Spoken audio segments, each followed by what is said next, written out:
Good morning students. Class 9 के सभी छात्रों को सुप्रभात। मां कल्याणिका पब्लिक स्कूल से मैं एन के शर्मा।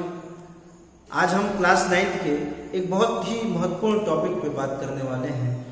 बहुत ही इंटरेस्टिंग भी है, मनोरंजक भी है, काफ़ी सीखने वाला भी है। और हमारी जो राइटिंग प्रैक्टिस है, हमारा जो एक लेखन कौशल क्लास 9 में आने के बाद डेवलप हो जाना चाहिए, जो हमें आ जाना चाहिए, इससे जुड़ा एक बहुत अच्छा विषय है, वो है संवाद लेखन। इस पर आज हम चर्चा करने वाले हैं। संवाद लेखन, संवाद, इस विषय को हमने क्लास 8 में भी हल्का ढंग से पढ़ा था। क्लास 9 में हमको इसके लिए 5 नंबर मिल रहे हैं। हमारे एनुअल एग्जामिनेशन में, हमारे सिलेबस में CBSE ने इसे शामिल किया हुआ है। और संवाद लेखन, अगर हम एक अच्छा संवाद कौशल हम डेवलप कर लें, एक अच्छा संवाद कौशल अगर हम विकसित कर लें, संवाद लिखने की एक अच्छी कला अगर हमें आ जाती है, तो निश्चित तौर पर हमारी मार्किंग स्केल भी अच्छी होगी और हमारी लेखनी भी सुधर जाएगी।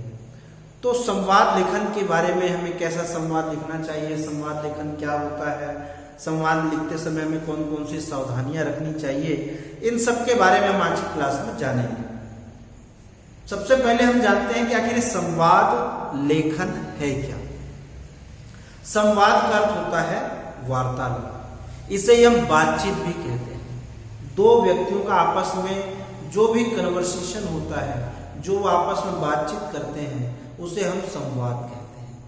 एक दूसरे से बात करना, और इसी बातचीत को वैसे ही लिखने का जो क्रम है, उसे हम संवाद लेखन कहते हैं। अक्सर हम संवाद को अपनी कई कहानियों में हमने पढ़ा है, कहानियों में, नाटकों में इसका प्रयोग होता है। और एक अच्छे लेखक बनने के लिए, हिंदी के एक अच्छे स्टूडेंट के रूप में, एक अच्छे जानकार के रूप में हमें संवाद लेखन आना चाहिए। और चूंकि हम हाई स्कूल के स्टूडेंट हो गए हैं, हमारा लेखन कौशल ये इतना हो जाना चाहिए, इतना बढ़ जाना चाहिए कि हम आसानी से एक अच्छा संवाद लिख सकें। तो आज हम जानेंगे कि एक अच्छा संवाद कैसे लिखा जाए, संवाद लिखते समय हमें कौन कौन सी सावधानियां रखनी चाहिए, और एक अच्छा संवाद एक निश्चित शब्द सीमा के भीतर कैसे लिखा जा सकता है, इसके महत्वपूर्ण सोपान कौन कौन से हैं। तो हमें क्लास 9 में कुछ एक विषय मिलेंगे कि इस विषय पर लगभग 100 शब्दों में संवाद लिखिए। अब हमें संवाद जब लिखना हम प्रारंभ करते हैं, तो कुछ चीज़ों पर हमें विचार कर लेना चाहिए।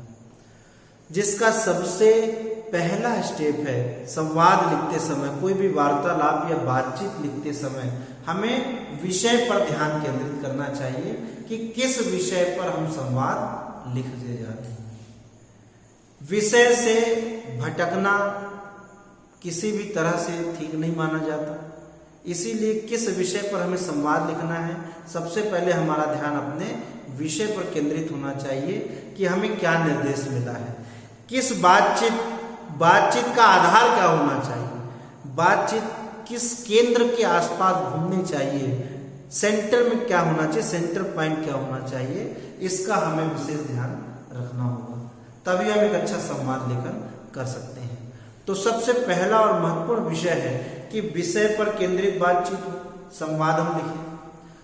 संवाद में दूसरा महत्वपूर्ण जो पहलू होता है, उसकी भाषा शैली, जो हम लैंग्वेज कैसी उसमें उपयोग में ला रहे हैं, कैसी भाषा का हम प्रयोग कर रहे हैं।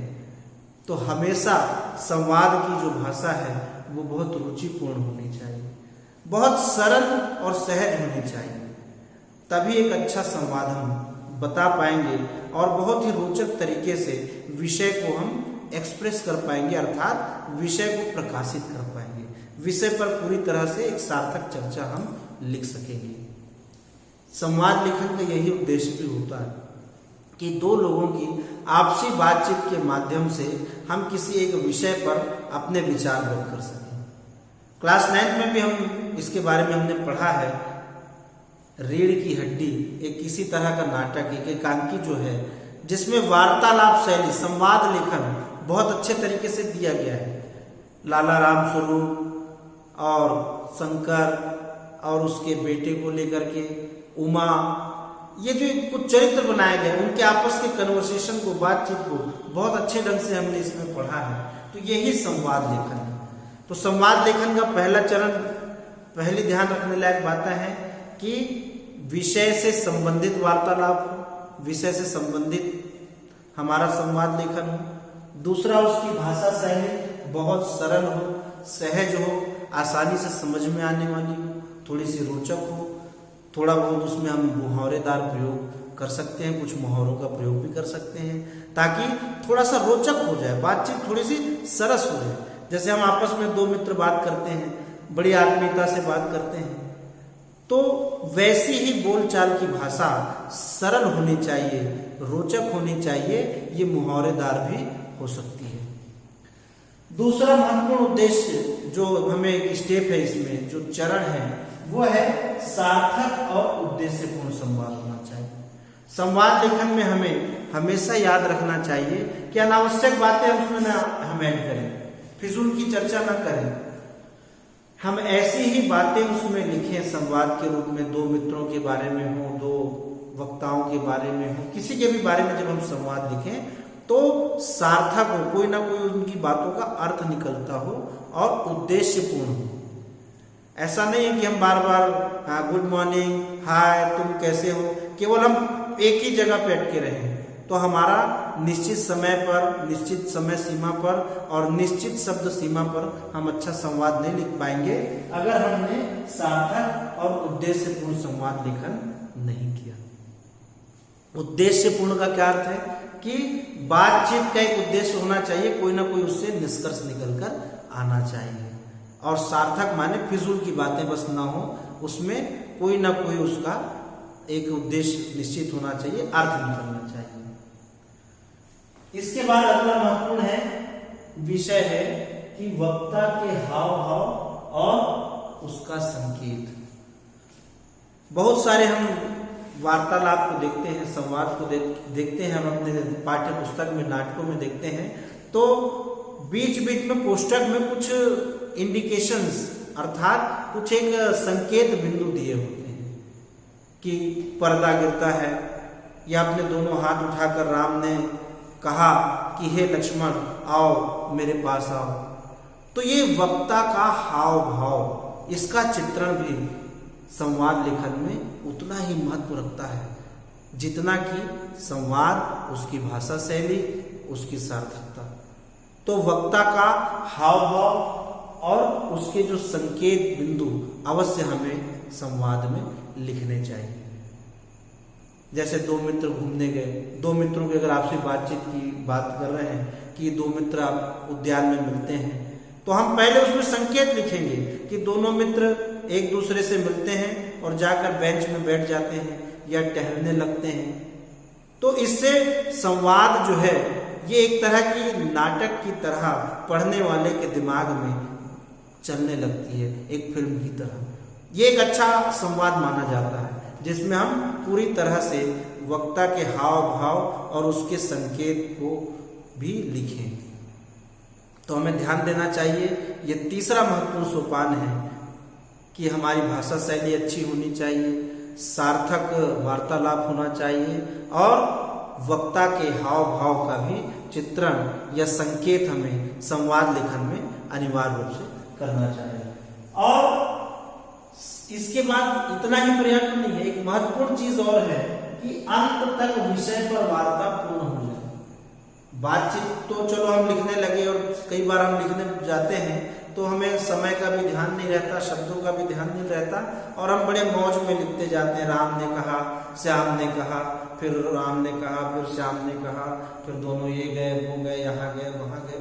हमें ये ध्यान रखना है कि एक निश्चित शब्द सीमा में, एक निश्चित समय पर संवाद हमारा पूर्ण भी हो जाए, तभी हम एक अच्छा संवाद लेखन सीख सकते हैं और लिख सकते हैं। तो जब हम संवाद को पूरा करने लगे, कई बार ऐसा होता है कि इतना लंबा हो जाता है कि हमें लगता है कि पर्याप्त हो गया, लेकिन बहुत बड़ा संवाद भी लिख करके हम वार्ता पूरी नहीं कर पाए तो भी हम अपने उद्देश्य में सफल नहीं हो पाए। इसीलिए हमें ध्यान रखना है कि एक अच्छा संवाद लिखते समय जैसे ही हमारा विषय कहा जाए हमारा संवाद समाप्त होता हो, तो जिस भी विषय में हम संवाद लिख रहे हैं, जो हमारा केंद्र बिंदु है, उस विषय पर हमारा संवाद वार्ता हमारी पूरी हो जानी चाहिए। तभी हम एक अच्छा संवाद लेखन कर पाएंगे, तभी हमने एक अच्छा संवाद लिखा है। अन्यथा हम संवाद लेखन में पूरी तरह से असफल हो गए।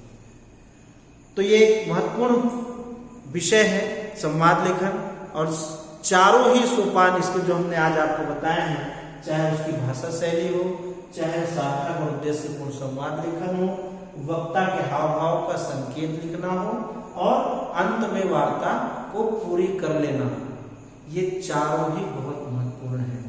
और इन चारों का जो केंद्र है वो है विषय वस्तु।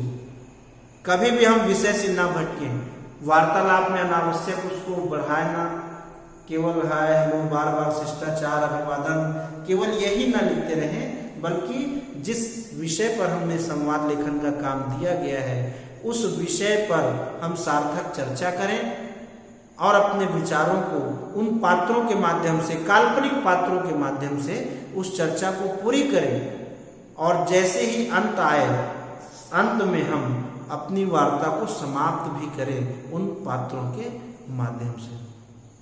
इसको सरल बनाने के लिए मान लीजिए दो मित्रों के बीच संवाद लेखन दिया गया हो, तो हम अपने आप को एक मित्र मान लें और अपने किसी भी दूसरे मित्र को उसमें शामिल कर ले, काल्पनिक नाम बना लें और विषय से संबंधित चीजों को, अपने विचारों को सोचते जाएं और अच्छी भाषा शैली में लिखते जाएं कि राम मैं बन गया, या मेरा जो भी नाम है, एक्चुअल नाम भी हम लिख सकते हैं, ने कहा, फिर अच्छे शब्दों में उसे लिखा, फिर उस उधर से जो रिप्लाई आया दूसरा शब्दों में उसका उत्तर जो मिलता है। इस तरह से वार्तालाप लिखना ही संवाद लेखन कहलाता है।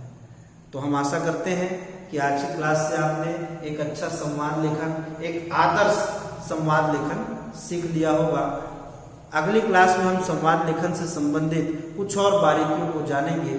तब तक के लिए have a nice day, good day.